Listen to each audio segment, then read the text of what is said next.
Smart chilli powder అన్ని రకాల వంటలకు పచ్చళ్లకు సరైన chilli powder. No colour, no chemicals.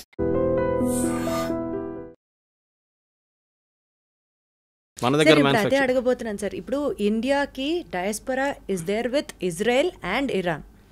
And తెలియకుండానే ఇందాక కూడా మీరు అంటున్నారు కాంగ్రెస్ గవర్నమెంట్లో మనం తెలియక ఇరాన్ సపోర్టెడ్ హమాస్ గ్రూప్స్ని మనం కూడా టెర్రరిస్ట్ కాదు అనుకుంటూ but we're still supporting there. India ఇద్దరికీ తెలిసిన నేషన్ అవ్వడం వల్ల suppose if India has to take a stand, ఎవరికి సపోర్ట్ చేస్తుంది ఇండియా? ఎవరికి సపోర్ట్ చేస్తే నష్టం? న్యూట్రల్గా ఉన్నా కూడా ఒక రకంగా కత్తి మీద సావలానే ఉంది ఇండియా పరిస్థితి. అసలు what is the future prediction for India? ఎవరికి సపోర్ట్ చేయాలి? చేస్తే ఎవరికి మంచిది? చేయకపోతే ఏం జరగబోతోంది? ఇద్దరికి బ్యాలెన్స్ చేయాల్సి వస్తుందండి. మనకి ఎప్పుడైనా పాజిటివ్ రిలేషన్షిప్ ఇజ్రాయెల్తోనే ఉంది. దానికోసం మొన్న SCO ఒక బాడీ ఉంది, మన బ్రెజిల్, చైనా వీళ్ళందరూ ఉన్న సోవియట్ యూనియన్ ఉన్న ఒక బ్లాక్ ఉంది ఒకటి. అక్కడ మొన్న ఒక రెజల్యూషన్ పాస్ చేశారు ఇజ్రాయెల్ వ్యతిరేకంగా. భారతదేశం దాని నుంచి బయటకు వచ్చేసింది resolution. We didn't accept it. So ఇజ్రాయెల్కి వ్యతిరేకంగా భారతదేశం లేదు. First point. సెకండ్, ఇరాన్తో కూడా మనం ఫ్రెండ్షిప్ పెట్టుకుంటున్నాం. ఎందుకంటే ఇరాన్కి ఏం కావాలంటే వాళ్ళకి తెలుసు వాళ్ళ వైపు నుంచి ఎవరు రావట్లేదు. ఇప్పుడు చూడండి, ఈ వార్లో ఒక్క దేశం ఇంక్లూడింగ్ పాకిస్తాన్ వాళ్ళ వైపు రావట్లేదు. ఇరాన్ సపోర్టెడ్ హమాస్ గ్రూప్స్ని ఇండియా ఎందుకు సపోర్ట్ చేస్తుంది సార్? మరి ఇండియా సపోర్ట్ చేయట్లేదు, ఇండియా కండమ్ చేయట్లేదు. We're not declared them as a terrorist group. Problem ఎక్కడ వస్తుందంటే షియాస్, మన దగ్గర ఉన్న షియాస్, కశ్మీర్ వైపు షియా పాపులేషన్ ఎక్కువ. మీరు లదాఖ్కి వెళ్తే, లదాఖ్ ఒక యూనియన్ టెరిటరీగా తీసుకుంటే లదాఖ్లో రెండు పీసులు ఉన్నాయి. ఒకటి నేను ఒక 1 year ముందు వెళ్ళాను అక్కడికి. ఒకవైపు వైపు బుద్ధిస్ట్ ఉంటారు, వేరే కార్గిల్ వైపు లద్దాఖ్ది మొత్తం షియా ముస్లిమ్స్ ఉంటారు. మీరు అక్కడ వెళ్తే కాఫీ షాప్లలో, రెస్టారెంట్లలో, హెయిర్ కటింగ్ సెలూన్లలో అంత ఖొమేనీ ఫోటో కనిపిస్తుంది మీకు. They are Shias. ఇప్పుడు నేను అడిగాను చాలామంది నా దగ్గర, సురేష్ గారు ఈ కశ్మీర్ నుంచి వెళ్ళారా చాలామంది అంటున్నారు, ఇరాన్కి చదువుకోవడానికి అన్నారు. నేను చెప్పాను కరెక్ట్. మిగతా ఎవరైనా ఇండియా నుంచి యూఎస్కి వెళ్తారు, యూకేకి వెళ్తారు, యూరోప్కి వెళ్తారు, కెనడాకి వెళ్తారు, ఆస్ట్రేలియాకి వెళ్తారు. కానీ ఇరాన్కి చదువుకోవడానికి ఎవరు వెళ్ళారు? నిన్న మొత్తం పెద్ద గొడవ రాత్రి కదా, మమ్మల్ని అందరిని ఎవాక్యువేట్ చేయండి ఇక్కడి నుంచి అని చెప్పి. అప్పుడు నేను కనుక్కున్నప్పుడు తెలిసిపోయింది వీళ్ళంతా కశ్మీర్ నుంచి వెళ్ళిన వాళ్ళు, షియా ముస్లిమ్స్. ఇండియాకి ఆ రకంగా కూడా అక్కడ ఒక కనెక్షన్ ఉందన్న మనకి. ఓకే. తో కశ్మీర్లో గొడవ జరిగినప్పుడు మొన్న కూడా Khamenei, the same Khamenei statement ఏమి ఇచ్చారంటే Kashmir is a disputed territory, ముస్లిమ్స్ని కశ్మీర్ భారతదేశం దగ్గర నుంచి గుంజుకోవాలని స్టేట్మెంట్ ఇచ్చారు ఖమేనీ. ఓకే. రిలీజియస్ యాంగిల్ నుంచి. కానీ మనం దాన్ని లైట్గా తీసుకున్నాం. We just condemned it. ఆయన తర్వాత దాని గురించి మాట్లాడలేదు, ఏదో ఒక రోజు జోష్లో చెప్పేసిండు అంతే. అదే టైంలో మనకి చాబార్ ఫోర్ట్ అనే ఫోర్ట్ ఉంది ఇరాన్లో. మన ఆ పోర్ట్ని కాంట్రాక్ట్లో తీసుకున్నాం, అంటే అవుట్సోర్సింగ్లో తీసుకున్నాం మనం. మనకు అక్కడ ఒక 6 berths ఇచ్చారు వాళ్ళు. చాలా క్రూషియల్ అది. ఎందుకంటే ఆఫ్ఘనిస్తాన్ ఎంటర్ కావడానికి పాకిస్తాన్ నుంచి వెళ్ళకుండా మనకు వెళ్ళడానికి ఒక రూట్ అది చాబార్ ఫోర్ట్. మన అక్కడ చాలా వేల కోట్లు, ఆల్మోస్ట్ 1000 కోట్లు 2000 కోట్లు పెట్టి ఆ పోర్ట్ని డెవలప్ చేస్తున్నాం. ఇరాన్ దగ్గర డబ్బులు లేవు. శాంక్షన్స్ వచ్చిన తర్వాత, US శాంక్షన్ పెట్టిన తర్వాత ఇరాన్ ఓపెన్లీ వాళ్ళ ఆయిల్ అమ్మలేకపోతున్నారు. ఇప్పుడు రష్యా చేస్తున్నట్లని యుక్రెయిన్ వార్ తర్వాత. కొన్ని రోజులు మనం కూడా కొనుక్కున్నాం ఇరాన్ దగ్గర నుంచి క్రూడ్ ఆయిల్ కొనుక్కున్నాం. కానీ దాని తర్వాత మళ్ళీ పేమెంట్ ప్రాబ్లం వచ్చింది. US అన్నారు బ్యాంకింగ్ సిస్టమ్ పనిచేయదు, ఇరాన్తో మీరు డీల్ చేసుకుంటే డీల్ చేసుకోండి అని. కొన్ని రోజులు మన దగ్గర రూపీ ట్రేడ్ చేసుకున్నారు, రూపీ ట్రేడ్. దాని తర్వాత బార్టర్ ట్రేడ్ పెట్టుకున్నారు, మీరు మాకు బియ్యం ఇవ్వండి, మేము మీకు ఫ్యూయల్ ఇస్తామని, క్రూడ్ ఆయిల్ ఇస్తామని. సో రెండు వైపు నుంచి మీరు అడిగిన ప్రశ్నకి మనకి ఇజ్రాయెల్ చాలా కావాలి మనకి. టెక్నాలజీ వైపు మన వెపన్స్ అన్నీ మన దగ్గర. మొన్న జరిగిన పాకిస్తాన్ మీద జరిగిన దాడిలో 3 మేజర్ వెపన్స్ మ్యానుఫ్యాక్చర్ చేసేది ఇజ్రాయలీ కంపెనీస్ భారతదేశంలో జాయింట్ వెంచర్గా. దాంట్లో ఒకటి హైదరాబాద్ కూడా ఉంది, పేరు చెప్పకూడదు. హైదరాబాద్లో కూడా ఉంది ఒకటి బెంగళూరులో ఉంది. సో వాళ్ళ వెపన్స్ మనం వాడుకుంటున్నాం. వాళ్ళతో జాయింట్ ఫ్రెండ్షిప్ ఉండాలి లాంగ్ టర్మ్. ఎందుకంటే ఈ అయోత్తోలో ఎప్పుడు పోతాడో తెలియదు. ఇప్పుడు కనిపించలేదు అంటున్నాం, 3 నెలల కనిపించట్లేదు, ఎక్కడున్నా ఎవరికి తెలియదు. ఈ రెజ్యూమ్ ఎప్పుడు పోతుందో తెలియదు. వీళ్ళేమంటున్నారంటే US, ఇజ్రాయెల్ ఇద్దరు అంటున్నారు రెజ్యూమ్ చేంజ్, అంటే అక్కడ ఉన్న గవర్నమెంట్ని మార్చడానికి మాకేం ఇంట్రెస్ట్ ఏం లేదు, కానీ ఇరాన్ దగ్గర న్యూక్లియర్ వెపన్స్ ఉండకూడదు, అది మా అల్టీరియర్ ఎయిమ్. వాళ్ళు న్యూక్లియర్ టెక్నాలజీ పీస్ఫుల్ యూస్కి వాడుకుంటే మాకు ప్రాబ్లం లేదు, కానీ వాళ్ళు వెపన్ గ్రేడ్కి వస్తే మేము వాళ్ళని కొట్టుపడేస్తాం. అదేమి ఇప్పుడు చేస్తున్నారు. ఇప్పుడు ఏమైపోయిందంటే లాస్ట్ 3 రోజుల్లో, ఎస్పెషలీ లాస్ట్ నైట్లో చాలా మట్టుకు ఇరాన్ మీద మేజర్ టౌన్స్ మీద, ఎస్పెషలీ తెహరాన్ కానివ్వండి, ఇంకోటి ఇస్ఫహాన్ అని చెప్పి వాళ్ళకి పెద్ద టౌన్ ఉంది. ఇన్ఫ్యాక్ట్ ఇస్ఫహాన్కి హైదరాబాద్కి పెద్ద కనెక్షన్ ఉంది. ఇక్కడ మన వాళ్ళు ఈ పర్షియా నుంచి వచ్చిన వాళ్ళు చాలామంది హైదరాబాద్కి వచ్చి సెటిల్ అయ్యారు, ఇంక్లూడింగ్ నిజామ్స్. కంప్లీట్ డైనాసిటీ అక్కడి నుంచి వచ్చారు అసఫ్జాయి. సో వాళ్ళు ఈ హైదరాబాద్ మీరు ఎయిర్ నుంచి ఒక హెలికాప్టర్లో వెళ్ళి మీరు చార్మినార్ దగ్గర నుంచి ఒక షాట్ తీసుకొని అదే షాట్ మీరు ఇరాన్ ఇస్ఫహాన్ టౌన్ నడిమిట్లో తీసుకుంటే రెండు సేమ్ ఉంటుంది. సో ఇస్ఫహాన్ హైదరాబాద్ మోడల్ చేస్తుంది ఇస్ఫహాన్ మీద అనమాట. సో ఇస్ఫహాన్లో పెద్ద న్యూక్లియర్ ఫెసిలిటీ ఒకటి ఉంది, ఇంకోటి ఫరోల్ది చెప్పి ఇంకో ప్లేస్లో ఒక న్యూక్లియర్ ఫెసిలిటీ ఉంది. ఇదంతా మౌంటైన్స్ కింద ఉంది. దాన్ని ఇజ్రాయెల్ కొడుతున్నారు రెగ్యులర్గా ఇప్పుడు. అది కాకుండా వీళ్ళ దగ్గర ఉన్న 40,000 అన్నారు, ఫస్ట్ 1,00,000 మిసైల్స్ అన్నారు, దాన్ని మళ్ళీ డిగ్రేడ్ చేసి 60 అన్నారు, మళ్ళీ 40 అన్నారు, ఇప్పుడు 20 అంటున్నారు. ఇప్పుడు ఇరాన్ దగ్గర బహుశా ఉన్నది ఒక 15,000 మిసైల్స్. దాన్ని కూడా లాంచర్ మీద పెట్టినప్పుడు నిన్న కూడా చూసాం మనం చాలా మటుకు వీడియోలు ఇజ్రాయెల్ కొట్టారు లాంచర్ మీద. ఎందుకంటే ఇది దివాళీ పటాకాలు కాదు కదా, ఏదో బాటిల్లో పెట్టి పంపించడానికి పైకి లాంచర్లు కావాల్సి వస్తుంది. మొబైల్ లాంచెస్ ఉంటుంది, ఫిక్స్డ్ లాంచెస్ ఉంటుంది. మొబైల్ లాంచెస్ ట్రాక్ చేయడానికి డిఫికల్ట్ ఉంటుంది. పెద్ద లారీస్ ఉంటుంది, పెద్ద లారీ మీద ఒక మిసైల్ ఇట్లా పెట్టుకొని దాన్ని టిల్ట్ చేసి ఫైర్ చేస్తారు. సో దాన్ని ఆ టైం దొరుకుతుంది మీకు ½ అన్ అవర్. వీళ్ళు పైనుంచి శాటిలైట్లో చూసుకుంటూ కూర్చున్నారు ఇజ్రాయలీ. ఇమ్మీడియట్గా వాళ్ళ ఎయిర్క్రాఫ్ట్ చెప్తారు దీన్ని వెళ్ళి కొట్టరంటారా అని చెప్పి. నిన్న అదే జరిగిందన్నమాట చాలా చోట్ల. సో వాళ్ళని డిగ్రేడ్ చేస్తున్నారు ఇరాన్ని. ఒక టైం వస్తుంది ఇంకో వారం తర్వాత 10 రోజుల తర్వాత ఇరాన్ దగ్గర మిసైల్స్ ఉండవు. అప్పుడు ఏం చేస్తారు? అదే టైం ఇజ్రాయెల్ కంప్లీట్గా దానికోసం నిన్న కూడా చూడండి it had absolute run on Tehran. Even president Trump చెప్పారు వెకేట్ టెహరాన్ ఇమీడియట్లీ, టెహరాన్ ఖాళీ చేయండి. వాళ్ళ మీడియా మనలాంటి దూరదర్శన్ లాంటి అవుట్ఫుట్ ఒకటి ఉంది వాళ్ళకి అక్కడ, దాని మీద దాడి చేశారు. లైవ్గా చూపించారు నేను రాత్రి చూడండి. ఒక లేడీ న్యూస్ చదువుతున్నప్పుడు లైవ్గా 9 PM బులెటిన్ కొట్టారు వాళ్ళు ఆ టైంలో కరెక్ట్గా. సో ఇజ్రాయెల్ ఏంటంటే టోటల్ డామినెన్స్. ఇప్పుడు ట్రంప్ కూడా సపోర్ట్ చేయాల్సి వస్తుంది ట్రంప్కి. వాళ్ళకు కూడా ఇంకా they have no other choice యూఎస్కి ఇప్పుడు. సో ఎలా అయితే ఇరాన్ వెపన్స్కి ఇంకా మా దగ్గర అయిపోతున్నాయి అని చెప్పే స్టేట్కి వస్తుందో, న్యూట్రల్గా బిహేవ్ చేసే పొజిషన్ నుంచి ఇండియాకి కూడా కష్టమయ్యే సిచ్యువేషన్ వచ్చింది అనుకుందాం sir. Because India wants Israel and India also has to support Iran. ఏదో ఒక పాయింట్లో మేము న్యూట్రల్గా ఉండలేము అని అనుకున్న టైంలో భారతదేశానికి స్పెసిఫిక్గా హిడెన్ సైబర్ అటాక్స్ దగ్గర నుంచి, ఆయిల్ ప్రైసెస్ విపరీతంగా పెరిగిపోవడం దగ్గర నుంచి ఎకానమీ కొలాప్స్ అవ్వడానికి కూడా ఆస్కారం ఉందా? లేదు. ఎందుకంటే ఆయిల్ ట్రేడ్లో ఇరాన్కి అంత పెద్ద షేర్ లేదు ఇప్పుడు, ఎందుకంటే వాళ్ళ మీద బ్యాన్ ఉంది కంప్లీట్గా. కానీ స్ట్రెయిట్ ఆఫ్ హోర్మూజ్ అంటాం మనం, ఒకవైపు సౌదీ అరేబియా, ఇంకోవైపు యమన్, ఒమాన్, వీళ్ళందరూ నడిమించి ఇరాన్ పక్క నుంచి ఒక స్ట్రెయిట్ ఆఫ్ హోర్మూజ్ అని చెప్పి చిన్న ఒక వాటర్ వే ఉంది. దాని నుంచి ఆల్మోస్ట్ 60% వరల్డ్ ఆయిల్ అక్కడి నుంచి ఫ్లో అవుతుంది. ఆయిల్ పెద్ద పెద్ద ట్యాంకర్లో. ఇరాన్ దాన్ని ఆపారనుకోండి మొత్తం కొలాప్స్ అయిపోతుంది ఆయిల్ మార్కెట్. కానీ ఒకవేళ ఆయిల్ మార్కెట్ ఒకటి గుర్తుపెట్టుకోవాలి మనం, ఇప్పుడు రేపటి కోసం ఇవాళ కొనాం మనం. నెక్స్ట్ 1 yearకు ఉన్న కాంట్రాక్ట్ మనం సైన్ చేసుకుంటాం ఆల్రెడీ. మనని కాదు ఏ దేశమైనా, ఇప్పుడు సౌదీ అరేబియా కానివ్వండి, అరామ్కో కానివ్వండి, అట్లాంటి కంపెనీస్తో ఒక నెక్స్ట్ 1 year 2 yearsకి అగ్రిమెంట్ ఇప్పుడే సైన్ చేసుకుంటాం. పర్ బ్యారెల్ మాకు $60, $62, $70 లేకుంటే $55 డిఫరెంట్ వేరియేషన్స్ ఉంటుంది క్రూడ్కి.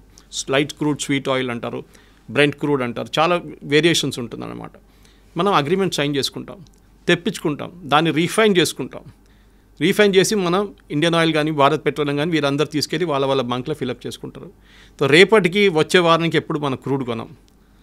మనకి ఇప్పుడు ప్రాబ్లం కూడా జరిగింది అనుకోండి, దాని ఇంపాక్ట్ ఒక 6 నెలల తర్వాతనే ఉంటుంది, ఇప్పుడు ఉండదు. అది కాకుండా భారతదేశం దగ్గర యూఎస్ చేసినట్లనే మనం కూడా మోదీ గవర్నమెంట్ వచ్చిన తర్వాత స్ట్రాటజిక్ రిజర్వ్స్ అని చెప్పి ఒక కాన్సెప్ట్ పెట్టాం.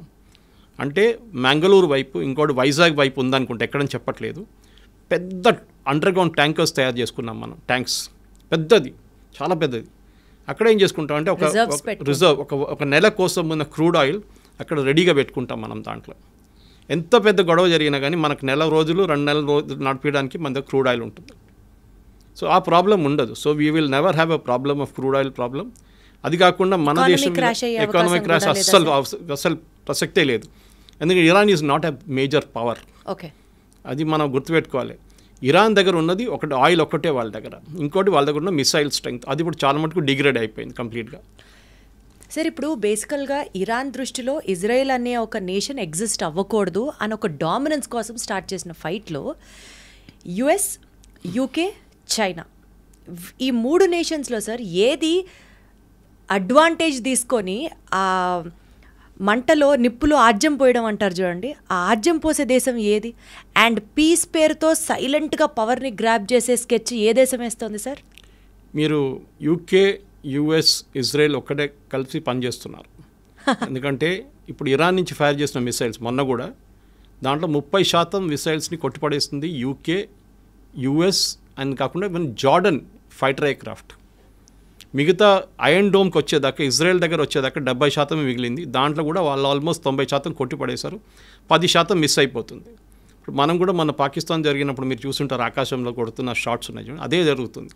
మన దగ్గర ఉన్న ఐరన్ డోమ్ S-400, అది కాకుండా దాని తర్వాత నెక్స్ట్ మన దగ్గర ఆకాష్ తీర్ ఉంది, దాని తర్వాత యాంటీ ఎయిర్క్రాఫ్ట్ గన్స్ ఉంది. నడిమిట్లో ఒక 5-6 ఉన్నాయి మిసైల్ రేంజెస్. ఇజ్రాయెల్ దగ్గర డేవిడ్ స్లింగ్ అని ఒకటి ఉంది, that is beyond 200 to 300 kilometres వచ్చే మిసైల్స్ తీసుకుంటుంది. దగ్గరకు వచ్చిన 100 కిలోమీటర్ల మిస్టి ఇది మన వాళ్ళ ఐరన్ డోమ్ చూసుకుంటుంది అనమాట. అది కాకుండా పేట్రియట్ అని చెప్పి ఇంకో ఎక్స్టెండెడ్ రేంజ్ 500 కిలోమీటర్ ఇంకోటి ఉంది వాళ్ళది, అది అమెరికన్ టెక్నాలజీ. అది ఇది 3 వాడుకోవడం. అది కాకుండా అమెరికా థాడ్ అని చెప్పి వాళ్ళకి ఒక సిస్టమ్ ఉంది, THAD, అది మన S-400 లాగా అనమాట. దాన్ని కూడా అమెరికా ఒక సెట్ తీసుకొచ్చి ఇజ్రాయెల్లో పెట్టారంట, చెప్పట్లేదు దాని గురించి, మాట్లాడలేదు. అంటే US is silently supporting Israel. Has to and is doing it also. Trump చాలా క్లియర్గా చెప్పారు నిన్న కూడా, we're not fighting this war, but at the same time we're not backing out Israel, we're supporting Israel. ఎందుకంటే Israel అనే ఒక community, ఈ Jewish community, US అని కాదు, లోకంలో ఎక్కడైనా they are the most powerful community. Finance వాళ్ళ చేతిలో ఉంటుంది, మీడియా వాళ్ళ చేతిలో ఉంటుంది. యుఎస్లో కూడా అంతే. ఏ యుఎస్ పొలిటీషియన్ కూడా జ్యూస్ని ఇగ్నోర్ చేయరు. ఓకే, ఆ పరిస్థితి ఇప్పుడు మన భారతదేశంలో డయాస్పోరా ఉన్నారు చూడండి, మనం ప్రొఫెషనల్స్, మన డాక్టర్స్ కానీ ఇంజనీర్స్ కానీ ఉంటాం, వాళ్ళది కాదు, వాళ్ళు మీడియా కంట్రోల్ చేస్తారు. ట్రంప్ ఎక్కువ రిలీజ్ చేస్తే ట్రంప్ని దింపేస్తారు, బైడెన్ దింపినట్లు. ఆ పవర్ ఇజ్రాయెల్కి ఉంది. ఇజ్రాయెల్ అని కాదు, జ్యూస్కి ఉంది. వాళ్ళు ఏ దేశంకైనా వెళ్ళండి మీరు, జ్యూస్ ఉంటారు అక్కడ. మన ఎప్పుడు జోకింగ్లు చెప్తారు, ఎక్కడ పోయినా మలయాళీలు కనిపిస్తారు, కేరళ నుంచి ఉన్న వాళ్ళు ఈవెన్ మూన్లో కనిపిస్తారు, అదేలాగా ఇజ్రాయేలీలు కూడా కనిపిస్తారు, జ్యూస్ కనిపిస్తారు. కరెక్ట్ అది.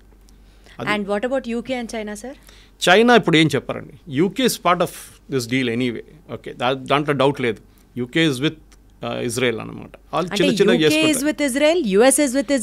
చైనా ఎవరికి సపోర్ట్ చేస్తుందో చైనా ఎవరు చేయట్లేదు ఇప్పటికి.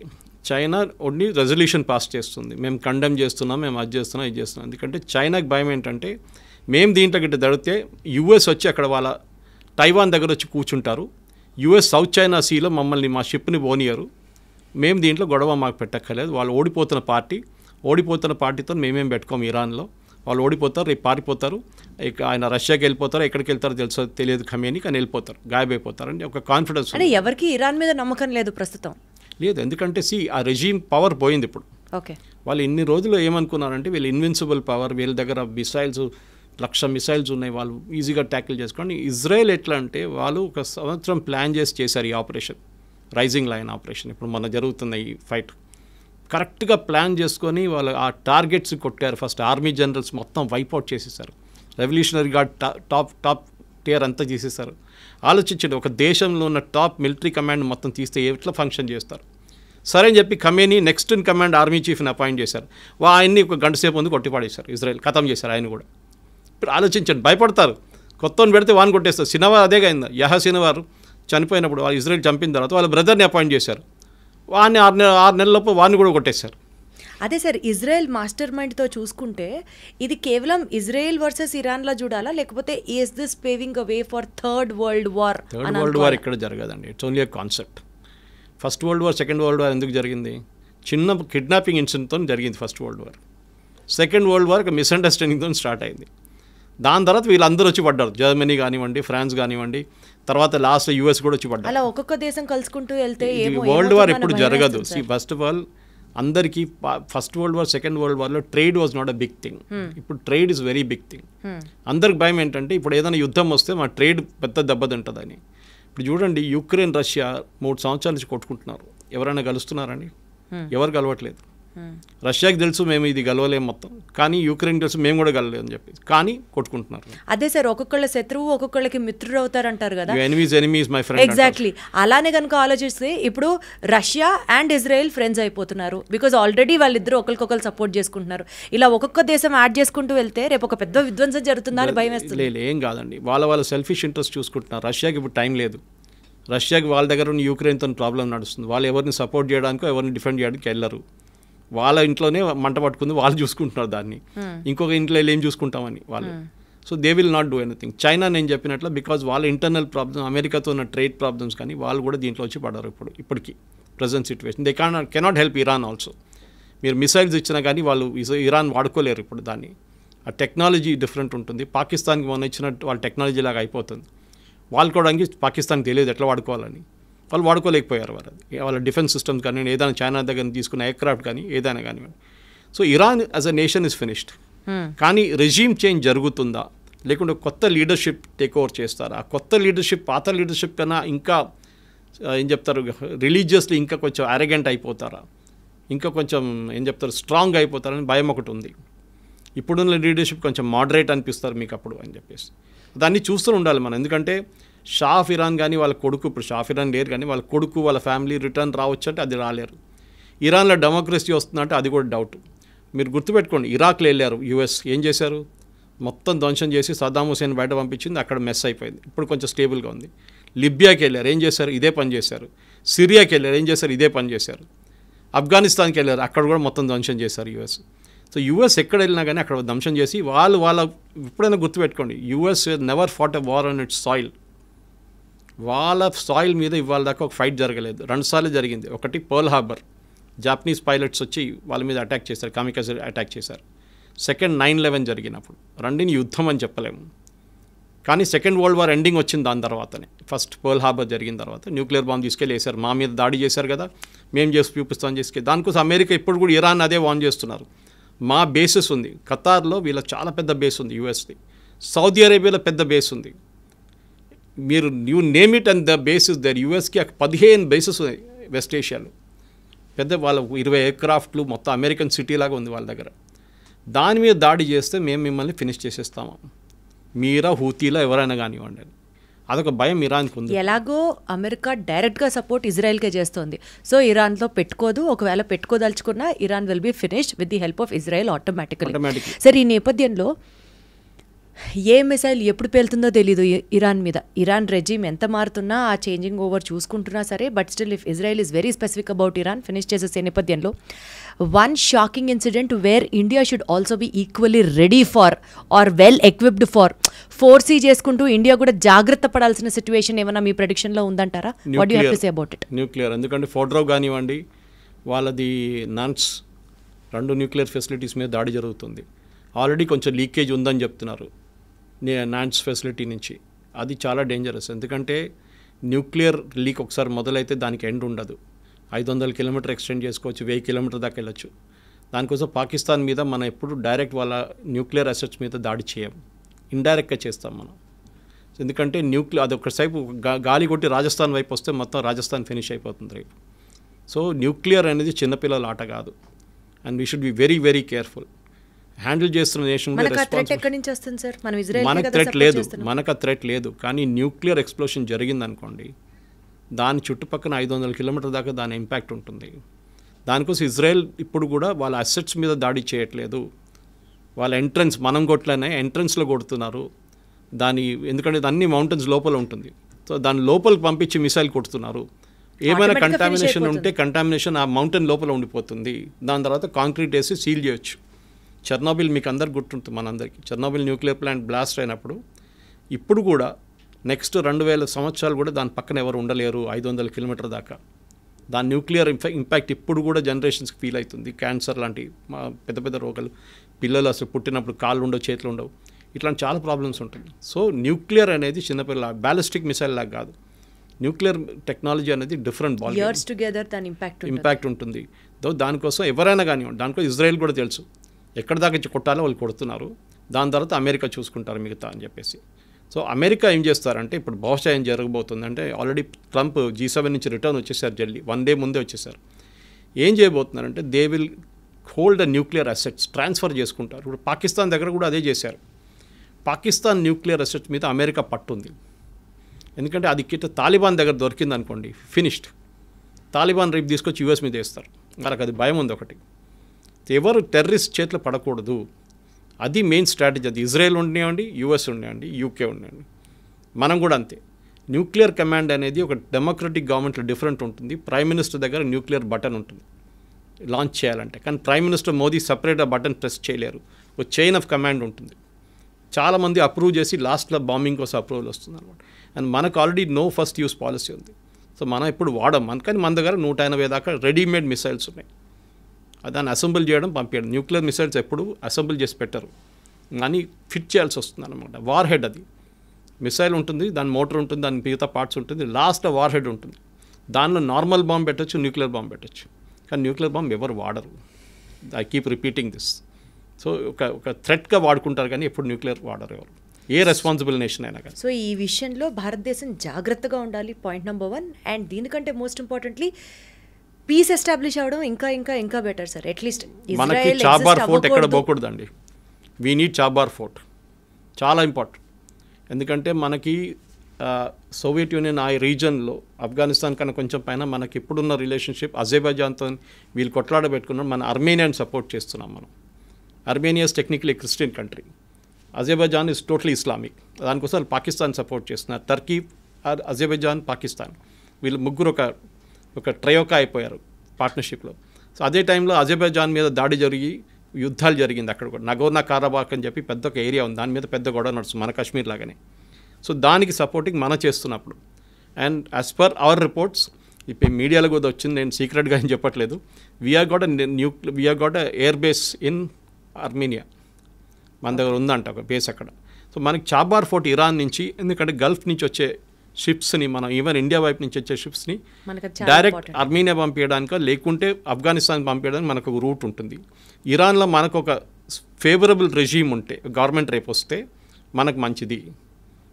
మళ్ళీ ఇంకో పాకిస్తాన్ లాగా తయారు కాకూడదు. కానీ అది చూసుకుంటారు, ఇజ్రాయెల్ కానీ యూఎస్ కానీ చూసుకుంటారు, వాళ్ళకి పప్పెట్ రెజీమ్ని పెట్టుకుంటారు అక్కడ. ఇప్పుడు బంగ్లాదేశ్లో ఎట్లా చేశారు అట్లనే వాళ్ళ కోసం కావాలని మనిషిని అక్కడ పెట్టుకుంటారు వాళ్ళు, అంతే.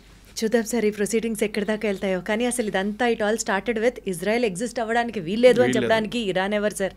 అది ఇరాన్ అని కాదు, ఆల్ ద ఇస్లామిక్ నేషన్స్ అసలు వాళ్ళు ఎవరు సార్ ఇంకొక నేషన్ ఎగ్జిస్ట్ అవ్వకూడదని చెప్పడం? It all started there. ఆ మైండ్ సెట్ నుంచి బయటకు వస్తే మేబీ ఈ 2 నేషన్స్ మధ్యలో పీస్ ఎస్టాబ్లిష్ అయ్యి ప్రపంచం అంతా హ్యాపీగా సాఫీగా సాగుతుందని ఎక్స్పెక్ట్ చేద్దాం. Thank you so much Suresh గారు, వండర్ఫుల్ టాకింగ్. Thank you.